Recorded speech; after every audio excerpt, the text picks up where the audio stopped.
حالانکہ نبی اسلام کا ایکسپیرینس بھی تھا. بخاری مسلم میں حدیث ہے, آپ علیہ السلام نے فرمایا کہ کوئی پیغمبر ایسا نہیں گزرا کہ اس نے بھیڑ بکریاں نہ پالی ہو. تو صحابہ کرام نے پوچھا یا رسول اللہ آپ نے بھی کبھی بھیڑ بکریاں پالی ہیں؟ تو آپ علیہ السلام نے فرمایا ہاں میں نے بھی اپنے جوانی کے دنوں میں بھیڑ بکریاں تھوڑے سے معاوضے کے عوض مکے کے رہنے والے لوگوں کی پالی ہیں. اور اس کے پیچھے ریزن یہ ہوتی ہے کہ نبی کو اللہ تعالیٰ ٹریننگ کرواتا ہے, کیونکہ نبی بھی مسئول بننے والا ہے قیامت والے دن اپنی امت کی طرف سے. جس طرح کے ایک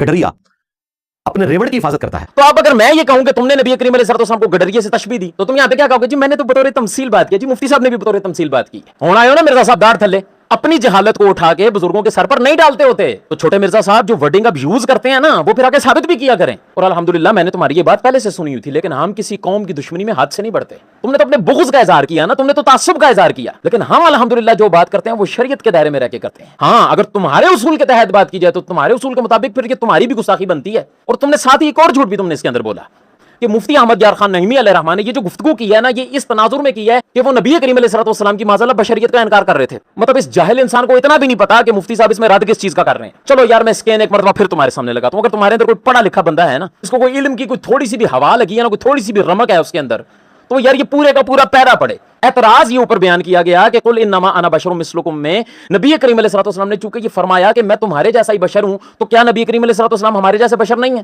مطلب جب نبی کریم علیہ السلام خود فرما رہے ہیں کہ میں تمہارے جیسا ہی بشر ہوں تو اس سے ثابت ہوا کہ حضور علیہ السلام ہمارے جیسے بشر تھے. اس چیز کی نفی کرتے ہوئے مفتی صاحب نے یہ دلائل دیے کہ نبی کریم علیہ السلام بشر ہیں, بالکل ہیں. آپ کی بشریت جو ہے وہ قرآن سے ثابت ہے. ہم اہل سنت کے نزدیک جو نبی کریم علیہ السلام کی بشریت کا انکار کرے وہ دائرہ اسلام سے خارج ہے.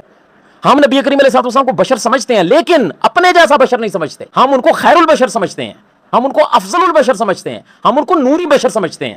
یہاں بات ہو رہی تھی اپنے جیسے بشر سمجھنے کی, تو مفتی صاحب نے اپنے جیسا بشر سمجھنے کی نفی کرتے ہوئے یہ ارشاد فرمایا کہ قل انما انا بشر مثلکم میں نبی کریم علیہ السلام کا یہ فرمانا بطور تواضع ہے, بطور عاجزی ہے. اور یہ اللہ تبارک و تعالیٰ نے نبی کریم علیہ السلام سے فرمایا کہ اے محبوب تم فرما دو کہ میں تمہارے جیسا ہی بشر ہوں, کیونکہ اللہ پاک نے یہ نہیں ارشاد فرمایا کہ اے لوگو تم کہہ دو کہ نبی تمہارے جیسا بشر ہے, بلکہ نبی کریم علیہ السلام کو فرمایا کہ اے نبی آپ ان سے فرما دیجئے کہ میں تم جیسا ہی بشر ہوں. اور چھوٹے مرزا صاحب کی جہالت دیکھیں کہ مرزا صاحب کہہ رہے ہیں کہ مفتی صاحب نے یہاں پہ بشریت کا انکار کیا اور نبی کریم علیہ السلام کو نور ثابت کر رہے ہیں.